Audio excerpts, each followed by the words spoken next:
شعور کی ایک اور کرن کے ساتھ میں ہوں چودھری محسن عابدی۔ ناظرین، ایک شخص حضرت امام ابو حنیفہ رضی اللہ تعالیٰ عنہ کے پاس آیا اور کہنے لگا کہ میری گھر میں ایک جگہ رقم رکھی تھی، مجھے وہ جگہ نہیں مل رہی، مجھے یاد بھول گیا ہے کہ وہ کس جگہ پہ میں نے زمین میں دبائی تھی۔ اگر ساری زمین کھود دی جائے تو معقول نہیں ہوگا، اگر آپ مناسب سمجھیں تو مجھے طریقہ بتا دیں کس طرح مجھے یاد آئے کہ میں وہ رقم کہاں رکھی تھی۔ حضرت امام ابو حنیفہ رضی اللہ تعالیٰ عنہ نے فرمایا کہ یہ شرعی سوال نہیں ہے، چنانچہ میں آپ کو اس کا جواب کیا دوں؟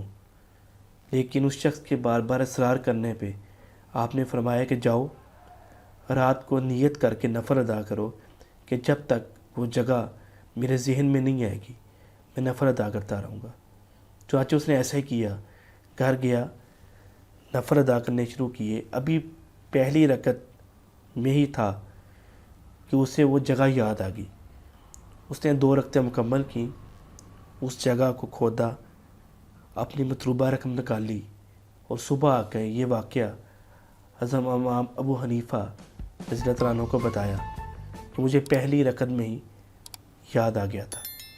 انہوں نے فرمایا کہ شیطان نے تمہیں یہ بھلایا تھا، لیکن جب اسے محسوس ہوا کہ ساری رات عبادت کرے گا، اسے نیکیاں ملیں گی، تو اس نے فوراً تمہیں یاد کروا دیا۔ بہتر ہوتا تم سجدہ شکر بھی ادا کرتے کہ اللہ تعالیٰ نے تمہیں یہ توفیق بخشی کہ تم اللہ کی بارگاہ میں اپنی جبین کو جھکا رہے ہو۔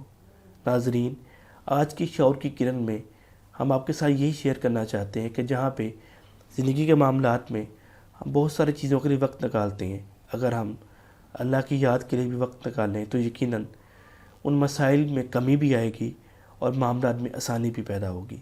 امید ہے آج کی گفتگو آپ کو پسند آئی ہوگی۔ اسے آگے شیئر کریں تاکہ یہ پیغام آگے پہنچے اور ہماری زندگی بدلنے میں اس سے مدد حاصل کی جا سکے۔ چودھری محسن عابدی کو اجازت دیجیے۔ اللہ حافظ۔